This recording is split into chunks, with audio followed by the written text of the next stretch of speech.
Hello friends! Hi! Today's project is going to focus on op art. So op art is that fun art movement that focuses on playing with your viewer's eye. So for this project, you are going to need a pencil, your sketchbook, an eraser, colored pencils, markers, any coloring supplies you can think of. And that's it. All right, friends. So the first thing we're gonna do for this project is get a ruler, but if you don't have a ruler, we're gonna do what we did previously. And we're gonna take a piece of paper and we're gonna fold it in half long ways. And we're gonna fold it in half again so we have a nice straight edge. That's what we really need. We need a straight edge.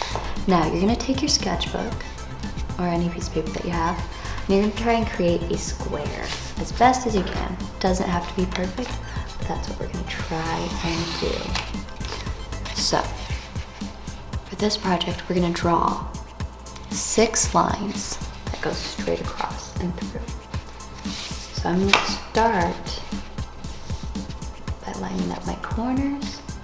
I'm gonna draw an X.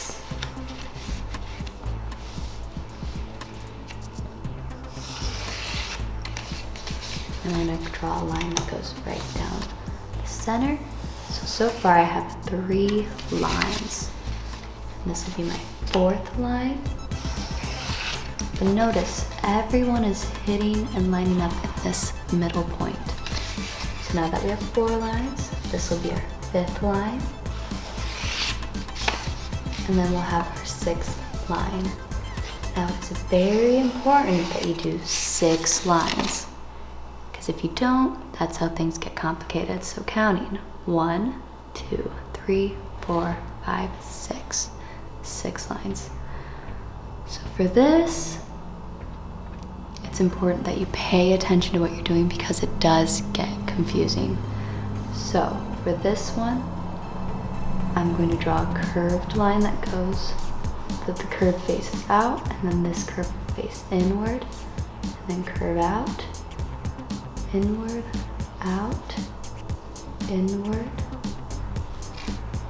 out, inward, out, inward, out, and then inward. So you have this weird curvy shape going. And then you're just going to repeat that. Curve, and you're going to follow the shape. Now it's very important that these line up. In order for this to work, everything has to line up with each other.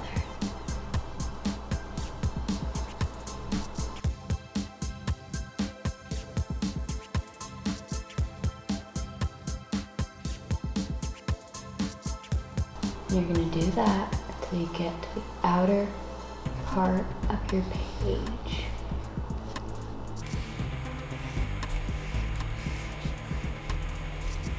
So you're creating a pattern.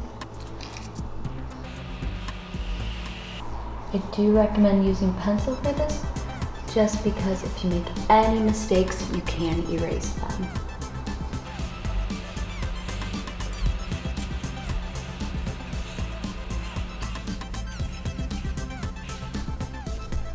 So, as we get closer to the edge of some of these, that's fine. Just kind of eyeball where you think it would go. We're just going to continue it.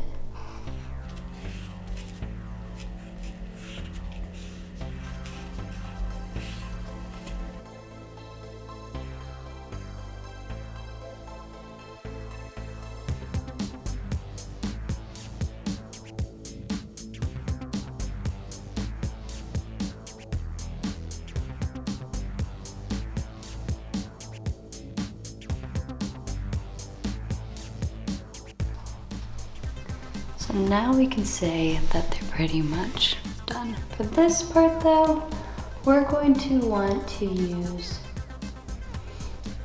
a color because we want to give the impression that there's depth, that this is moving. it's op art. That's the whole key thing with op art, is to give that impression that things are moving. So this part is very important. I would go through and label what you're coloring. So since I'm using a pencil for this, I'm gonna start here and I'm just gonna put a dot, a mark for where I'm coloring. That way I know where I'm coloring. And then it's gonna switch and be opposite. So I colored here, I'm not coloring here, I'm coloring here, not here, here. So then for this one, the color would be here, not here, here, not here, here, not here, here, not here, here. So I'm gonna start by filling this in with my pencil, but I recommend using a different color. Have fun with it. You could use black, you could use colored crayon, you could use pink, blue, any color.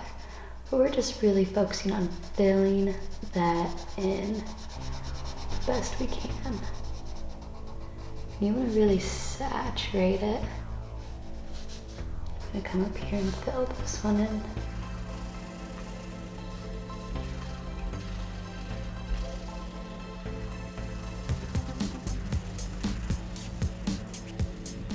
And then we're gonna come over to this side, do the same thing but opposite.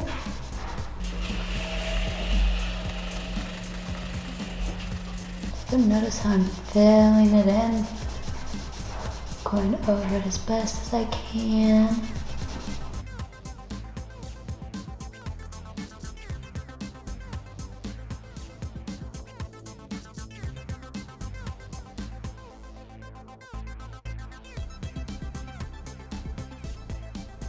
So then we're gonna go ahead and do that for all of these.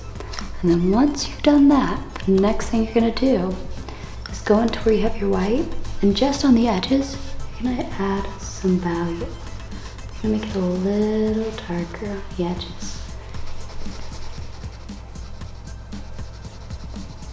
Just to give it that impression that they're curved. And you're gonna do this for all of them. Now notice I am doing them individually, just because that'll give it more of that impression that they're moving. I don't recommend just coloring the whole sides in at once, just because you'll lose that impression of these giving that cone shape.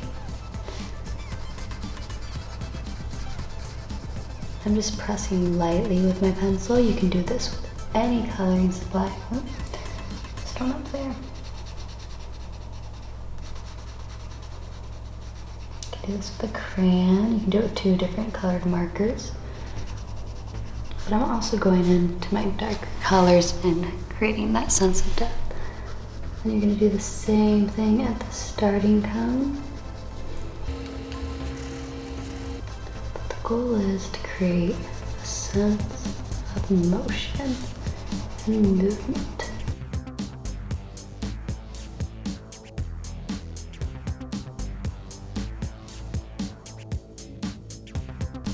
And there we have it, and you're going to repeat that for all of these. You just want to create a sense of motion and movement.